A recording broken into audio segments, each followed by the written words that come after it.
here with delicious recipes is award-winning chef Suman Ali Saeed. Welcome back. Thank you for having me. Thanks for being here. Wow. We love a good theme. So what is the theme of our garden party today? This beautiful spread over here literally represents me today. So it is Gulf hospitality, Bahraini soul, South Asian roots, and the entire atmosphere of Canada. Oh, Wow. Okay, I understand there was a particular inspiration for this garden party. Absolutely. So last year in Muskoka, we did a dinner on the deck, and that was the inspiration for this dinner over here today. It's called the Majlis, and the idea was to basically bring people together around food and, break bread together. Yeah. This piece of work actually is also an art installation at Toronto Pearson International Airport, and our work got recognized by City of Toronto as well.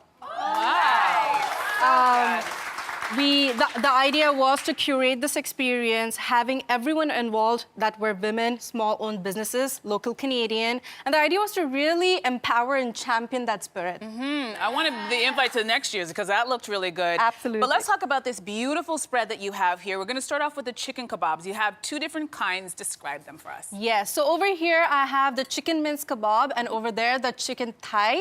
I ideally like to use two different types of meat combinations. On your plate you will see the tiny pieces. It's marinated in lumi and bahara spice. It gives a tangy, sweet, and light spice kick to it. Can you talk us more about the Baharat spice? Absolutely. So the bahara spice is literally a South Asian garam masala, but a Gulf version. Every household, every mother, or every chef have their own variation also. So it's robust whole spices that give that elevated flavor to your dish. And if you make it into a powdered version, it can be added to your marinades. It's delicious. Everything. I Oh almost my cleared my gosh. plate. All right. So this also includes lumi. Now, for people who've never heard of lumi, can you describe it for them? So lumi over here is basically dehydrated lime. So traditionally, this is made by blanching in water, and then you let it sun dry, like naturally sun dry. However, these days you can find at any ethnic stores, they are commercially dehydrated. Lumi, honestly, is my personal favorite ingredient and is a star ingredient as well. So it's very hidden, very, very subtle, but at the same time, if you take it and if you just smell it a little bit, you'll see it has a fermented, tangy, sweet flavor. It really gives that kick to the dish that often it misses. Are you kind of like putting it on a like something to just grating it? grate So if it's powdered version, you can mortar pestle it or even grate it. Or in your soups, in your stews, you can just drop it in. Drop it in. Okay. Well, that's good to know. Okay, we're moving on next to lamb chops. Tell us about these. So this gorgeous display over here is lamb chops grilled, and at the bottom you have sweet saffron, sweet potato with saffron infused flavors. So this particular dish literally is like a gathering spot. So for example, in the Gulf, lamb often is the protein highlight.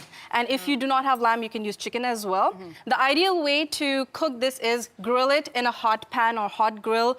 Once you're done cooking, you can rest it for a little bit. Before serving, flash it again in the oven. And at the bottom, with the sweet potato puree, it gives this really velvety combination together. I know, I already ate mine. My plate's clean. Okay, tell us about this sweet potato puree and how you made that. So sweet potato puree, how did I make it? By peeling sweet potatoes, throwing it into a pot, add a little butter or olive oil, add coconut milk, which is going to give it nice creaminess, nice and you consistency. add cumin powder and saffron, and you let it cook until the sweet potato gets mushy, blitz it in Vitamix, and then serve it with your meat. When you taste it, it has this velvety texture, and it looks really luxurious, but it's also very simple to do. It's delicious. Really full of Polish mine flavor. out. Oh, So good. amazing. So next, I love mushrooms, and you have an amazing mushroom dish next. So over here, we have a medley of mixed mushrooms, anything that is local Ontario harvested. It's cooked with Aleppo pepper, some garlic, caraway seeds pounded, and spring onions on top.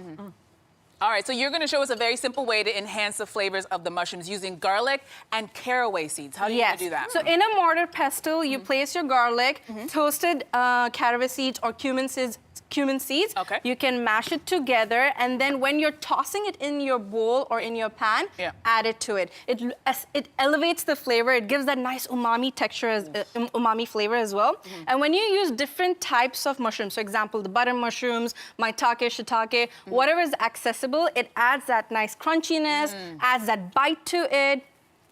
It's delicious. I already ate mine. I'm like, I agree with you. I'm like, I left a piece. I like a clean plate. I'm cleaning You mine. actually use 4 types of mushrooms in this dish. Can you talk about the differences between them? Absolutely. So butter mushrooms are very easily accessible. They are good on price point, helps add that volume to the dish. Then you have the cremini and king oyster mushroom. Again, very chunky, meaty, adds that crunch to it. And that lastly, you have either shimiji or else cremini as well. Same thing.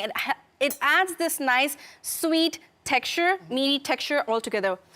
What I will suggest is that when you're preparing a mushroom dish, you would want to break it apart in chunky pieces and saute or cook in a very high heated pan or grill. Okay. Because if you keep it in a very cold pan or cold grill, it's going to turn watery and steamy. Yeah, and we don't want that. We don't want rubbery mushrooms. We don't do rubbery mushrooms around here, folks. We do not. All right, so we're ending with the Bahraini mezza platter. Did I say that correctly? That is correct. All right, so what have you brought? Show us. So this one over here, the centerpiece, the corner piece over here, is literally the centerpiece of every Gulf hospitality household. So you have 2 different dips and a salad, along with 2 different types of bread. So we have khubuz, which is the aspect of Middle Eastern bread, and then you have the naan, which is the South Asian one. You eat it with either labneh or hummus, and then the kidney bean tabbouleh. Okay. Can we talk about, okay, so kidney bean or black-eyed bean tabbouleh. Tell us about this. So tabbouleh traditionally is made with parsley, mint, bulgur. Over here, I have used black-eyed beans because it adds nice heartiness to it. Also, it is a very good component with your grilled items or as a starter. Oh, can you tell us about whipped labneh? Yes, so whipped labneh, again, simple, very easy to execute dish. You take good quality labneh. It's hung yogurt, strained hung yogurt. Okay. Add lemon juice, olive oil, whip it up together. So good. And when you plate it in your platter, add some spices, some herbs on top of it. It, once again, very simple, easy to execute dish, helps add your fanciness to the table. So nice. Yes. It was delicious. This was gorgeous. Absolutely. Suman, thank you for these beautiful dishes, for such an education, and it is ultimately so, so good. Thank you so much. Thank you. Thank you. Thank you for watching. If you want more videos like this, make sure to subscribe to the channel and ring the notification bell. For bite-sized videos you won't find anywhere else, check us out on Instagram, TikTok, and Facebook.